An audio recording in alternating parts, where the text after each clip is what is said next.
If you're someone who feels stiff, tight, and like your body is constantly holding you back, in today's video, I'm going to be going through a major shift I needed to make and my students needed to make when it came to understanding how the body can move with freedom and eventually resolving a lot of the issues or ways in which they were approaching increasing their flexibility, all the things that we do when we feel stiff and tight, but it's actually leading to a lot of the issues we have around the body kind of feeling clunky, almost feeling uncoordinated, and not necessarily feeling like we can push ourselves. Because I think for a lot of people, that's the major issue. Like when we think about how we got to this position, you know, for a lot of us, majority of people watching this are going to have some form of training experience. Maybe you have some experience with resistance training. Maybe you have some movement experience. Maybe you have some experience with dance, a sport, whatever it might be. You have something that you've done with your body before that you've seen some progress in, right? Something that you've developed in some way with, you know. And the issue that a lot of people run into after the kind of beginner stage, really, when they start gaining some momentum with whatever it is they do, they'll often notice the restrictions, the constraints, the reasons why the body may be holding them back in terms of their performance. It presents itself in different ways. You know, it presents itself as that kind of feeling of tightness, stiffness, restrictions in certain areas. It's what we really focus in on. You know, my ankle is really restricting me in certain movements. Maybe it's the hips, maybe it's a certain muscle, maybe it's just a general sensation. Whatever it is, we can kind of just pinpoint to it and say, okay, this is an area of concern. It's something that's restricting me. It's that feeling of tightness that we get. Now, it's annoying when you think about it because, you know, despite the years of training that you have, you just feel like you're not able to push yourself. I found it for a period of time where, you know, I was doing lots of resistance training, and despite the fact that I had loads of experience with resistance training and I was seeing progress in resistance training, it was kind of leading to a lot of the issues I was facing. You know, I was feeling stiff and tight because of the way in which I was approaching things, and I was kind of doing too much resistance training to the point that it just led to a lot of the issues that I was really having in terms of my movement, the quality of my movement, how I was coordinating things.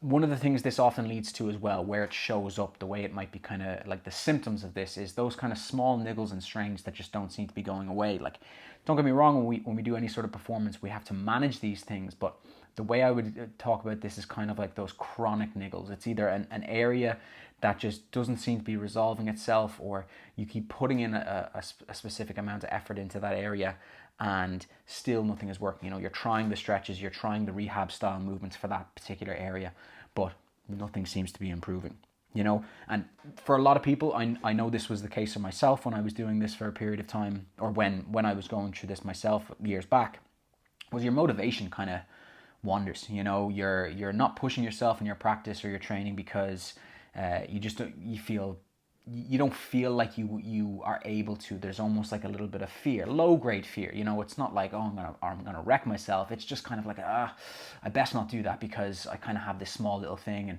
you know, when you think about it from this perspective, the reason why a lot of us got into training was to feel a level of freedom with the body, to feel competent, to feel very able with their body. So when you have that level of experience, it's kind of a weird conundrum you find yourself in, where you know you're strong or you're good at certain things, but that level of freedom, that ability to explore, to play, to take on new tasks, which is, you know, something that we should all be able to do in a sense, right? We should be adaptable, able to take on these new things. We restrict ourselves. We don't feel like we're going to be able to get those things, or we just feel like any sort of new venture, we should be better able to take it on when really we're not. Now look, I say this as specifically as I've said it because I've been there before. You know, this was me a few years back, what I said earlier. I mean, in a way, I should have noticed the warning signs at the time, and to a degree, I kind of lost sight of the direction that I was going with my training. You know, it just became about kind of getting stronger and bigger, and movement quality really wasn't in my practice at all. It just became a case of, I want to get bigger muscles, I want to look better, and to a degree, it really limited me. It kind of put me in a box to a certain degree where I couldn't go out and explore. I didn't feel a level of freedom in my body. And when I started exploring that stuff more and more and really opening up those capabilities, that's when I really noticed a lot more contentment, fulfillment, playfulness in my practice. You know, at the time, it was the kind of thing where it was just injury after injury for me. Like I had small little things here and there, like my elbow would be at me. I had the first kind of need or necessity to go and see a physio at a certain point with my shoulder. I've talked about this in the past where, you know, I kind of got terrible advice in terms of the recommendation from the physio. But in a way, I should have seen it as a moment to really adjust my practice. You know, I did a little bit to a degree, but it was only when I got a very severe knee injury, like I tore my meniscus, that was when I really had to take a step back and realize the issues that I had in my practice. It really focused me in on the issues that I was having, and really made me change my perspective over time. And it required that sort of that extreme of a change for me to really see the issues with it. You know, maybe I would have continued on with the direction I was going, and maybe I wouldn't have seen the issues. But in a way, I just want you to know, like, that was, I speak from experience here in terms of knowing where this can go and the issues that it can present when you're kind of too granular in terms of the level of stiffness, the restrictions that you may be feeling in your body, not feeling like you're able to push yourself even though you have that little bit of experience, you know? Now, one of the big shifts that you have to make, or one of the realizations you have to make, is that what you're doing right now is not working. You know, for me at the time, it was this big change that I had to make to my training, to the approach that I was taking. But like, lucky enough for me, I mean, I was studying sports science and health at that time, so I was really seeing the broad range and spectrum of possibilities in terms of human movement. So I could see the avenue that I was going down, the ways in which it was wrong, and I could research and I could find out the things that were going to help me, were going to benefit me. And it really was you know, it took something like that to really to help me make sense of the whole scenario, to really shift my focus. And for a lot of people, you're probably going through a similar sort of approach in a way, but you maybe don't have that level of knowledge, that level of experience like I had. You know, for a lot of people, we end up like Google searching as if we're like a doctor on WebMD. You know, we're looking up the symptoms and we're thinking, oh, I have this, I have that, I have the other. But when you don't have that level of experience, you kind of find yourself just down different rabbit holes and dead ends, things that aren't really going to be useful for you. And I feel for people when I look at half of the stuff that's on social media, because a lot of it is just nonsense. You know, it's really honing in on these kind of isolated things. And just, yeah, when you don't have that level of experience, you can't really see the value or the avenues that actually have some merit. Whereas you see so many things that are just useless, to be honest. Like, I see this as a big issue for a lot of people that I end up talking to when they have issues, injuries, issues with movement in general. You know, they're searching up different YouTube videos for various movements. They're looking at different Instagram pages, and they show me what they're doing, and I can kind of see that there's no real strategy there. You know, there's just kind of these very like rudimentary tactics or like approaches, movements, but nothing is really coming together to a coherent strategy. It's not really based on a lot of principles. It's that idea of just throwing shit at a wall and seeing what sticks. You know, there's no real plan to it. It's just cool. This gives me a decent enough sensation. Like, that's what a lot of people end up doing with the isolated stretches that they end up going for, is this relieved a bit of pain, but there's no real progression. There's no real level of integration. There's nothing really strategic about it, in the sense that there's a plan from where do we move on to the next bit, how do we progress into the next element, how do we really move on to the next phase. So if you accept what you're doing right now is not working, then what is the real issue at hand here? And when I point to that idea of isolated approaches, nothing really being strategic, you know, this lens of really zooming in on specific areas of the body has kind of become the dominant way in which we look at the body. You know, we try to break things down into their subsequent parts, and we continually just try to isolate and break down and break down and break down. But the issue is not necessarily zooming in exactly. It's it's only zooming in for everything you do. Like when you think about it from this perspective, you're always looking at it as isolated parts, always zooming in on one or two things, but we're never really zooming out.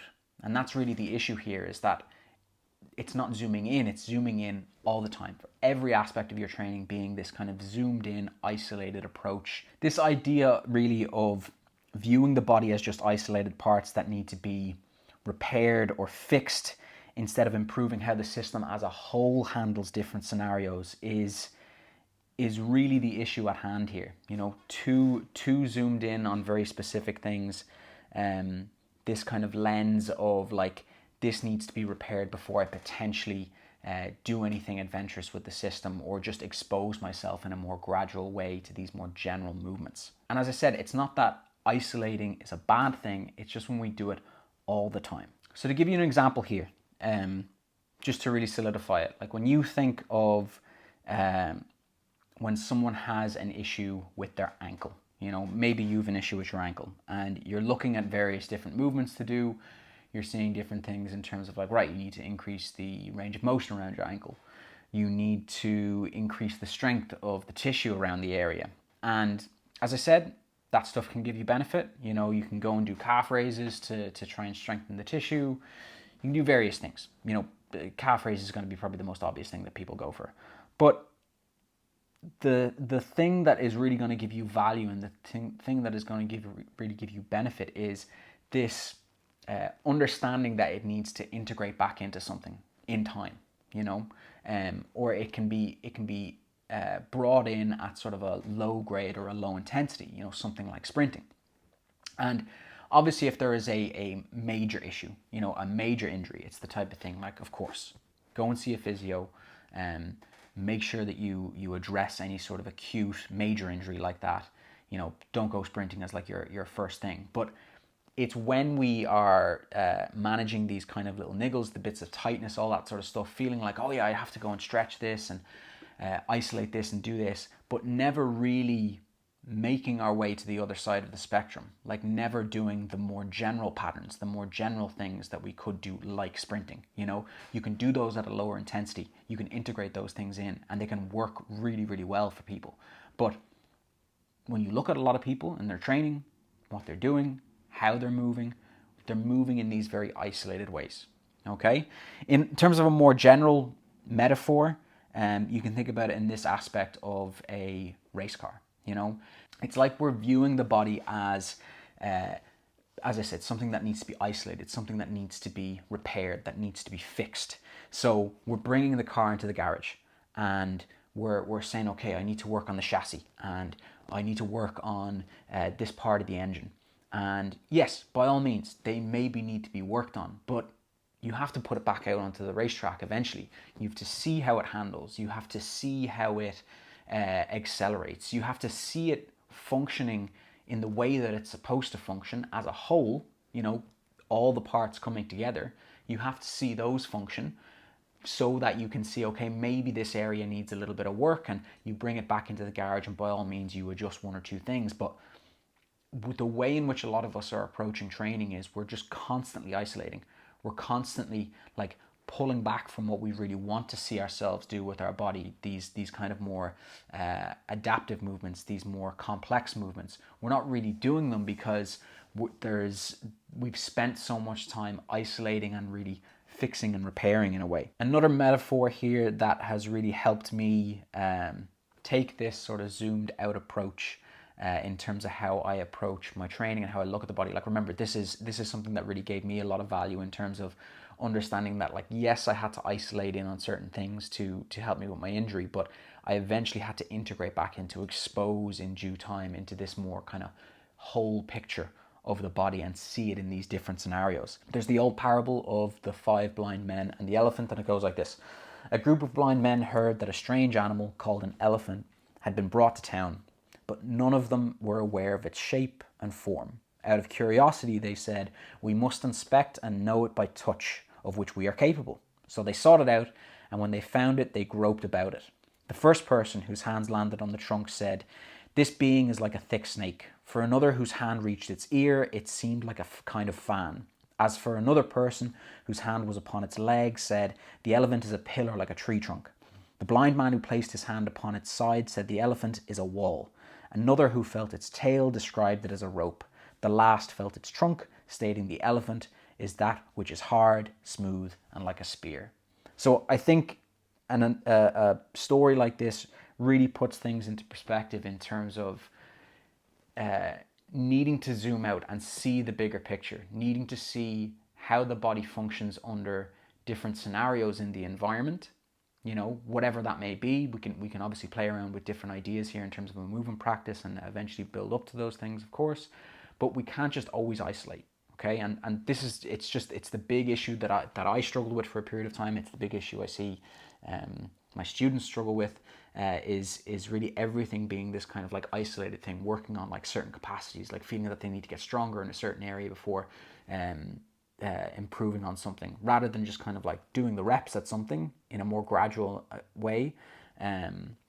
They're really limiting themselves because they're staying so isolated. And I have to imagine, if you're feeling stiff, if you're feeling tight, if you're really feeling like your body is restricting you, this is going to be something that you're probably having an issue with as well. So this is really what we're leading to in a way. It's the solution to all of this. And I want you to think about it in this way, where you'll see on the screen here, there's this idea of a spider diagram, where like you can see here on the left, it's almost as if there's, it's one form of practice, one form of training, and it's heavily weighted towards, you know, one or two aspects. It maybe touches on one or two more, but you can see there's kind of like an underdevelopment. It's not very spread. It's very isolated. It's very limited in a way in its potential.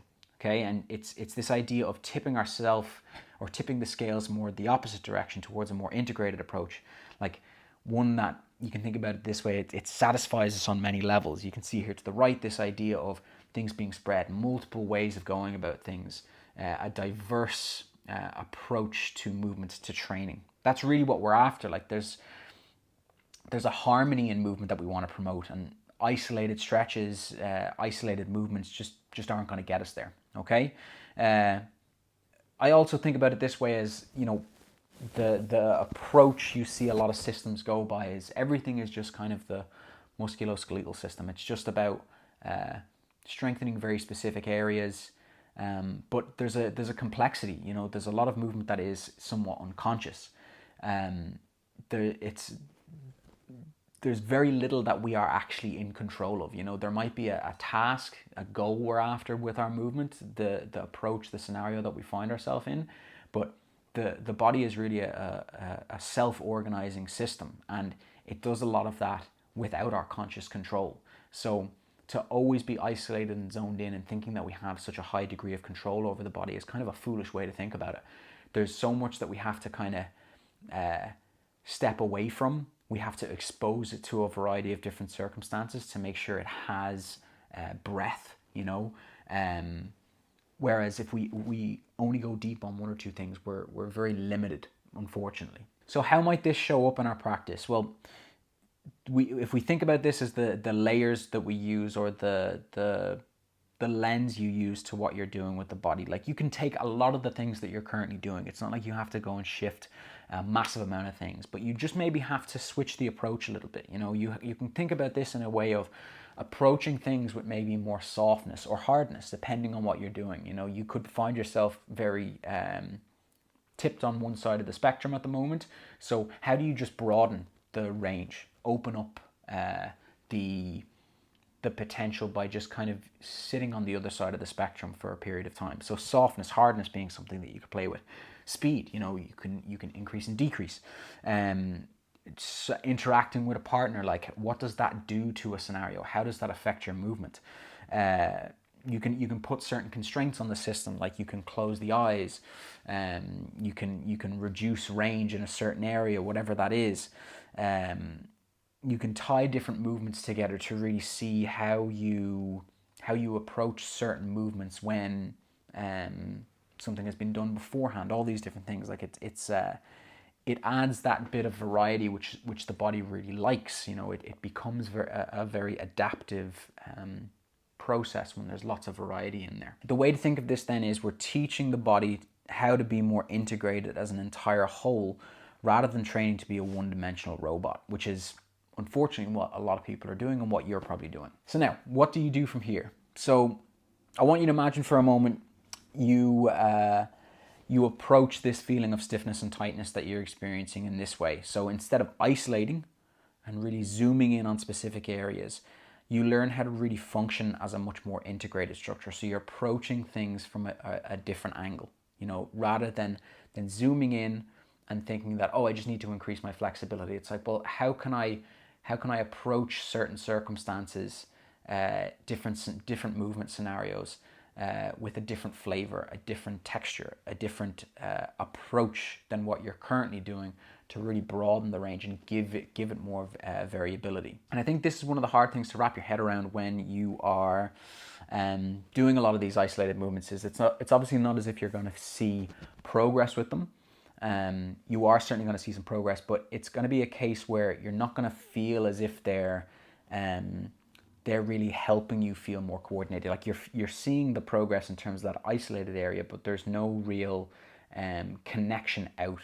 It doesn't leave you feeling confident that you can actually go and explore other movements, or maybe you do expose yourself to those scenarios a little bit and you suddenly realize like, oh, this doesn't feel right, even though you've progressed to more reps, more weight, whatever it is on the certain things that you're doing. You're kind of like, why does this still feel out of sync? Like why does my body still feel a bit limited in what it's doing? It's really a strange feeling to describe, but I think we've all experienced it as this kind of like unwillingness to try anything new because we feel like almost clunky or hesitant about how the body will feel when we do something.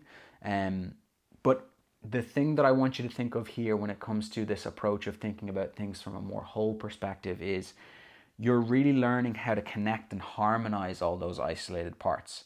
You're exposing yourself to those scenarios which really matter in terms of seeing the body come together to really move with a greater sense of ease and efficiency. That's really the big shift that you have to make. So this idea of looking at the body from this more integrated perspective is actually one of the 4 foundational pillars of my Movement Practice Foundations program. So the idea here is to help you move with more freedom and confidence and finally feel connected to your body in more ways than one. So this way of approaching movement has been pivotal for me. It's been pivotal for my students in finally feeling like the body is one unified structure working together rather than individual parts that feel out of sync all the time. Like I think back to my progress with this kind of work, and it really was the shift that I needed to make from feeling like everything was kind of isolated, clunky, not really working together in harmony. And when I was able to impart that on my students, I have students like Nina that I mentioned earlier, huge big shift from her working from kind of that spectrum of isolating things but then understanding the progression through and really looking to integrate back into the entire structure as a whole. People like Ollie, he found that as well with his shoulder issue. He also had a knee issue as well that we were able to manage, constantly kind of isolating, doing like those rehab kind of banded exercises that were just getting him nowhere. But that's all the information that's out there in terms of how to approach things. It's isolated. It's this muscle that's the issue. Whereas that's necessary to some degree, we have to expose ourselves to those more to understand the body as a more integrated structure. People like Ollie as well. He's another one in terms of his hips. Just poor exercises being given to him in terms of in terms of the things that he was being asked to do. No real connection out into the system as a greater whole. None of these qualities communicated to him in terms of, say, softness. All of the things that I mentioned earlier. So a huge shift for me and a huge shift for my students as well that I found they've made lots of progress with. It's really resonated with them. So I'm going to be opening up spaces to the program sometime near the end of April. So if you want to see how a more systemized and structured approach to movement and developing the body looks, then you'll see in the link below a option to join the priority list. I'm going to be doing up a video of kind of the entire system, everything that's included, all that sort of stuff sometime soon. So you'll basically get first access to that and then first access to spaces when they become available near the end of April. So for the moment, folks, thank you very much for listening. I'll see you on the next one.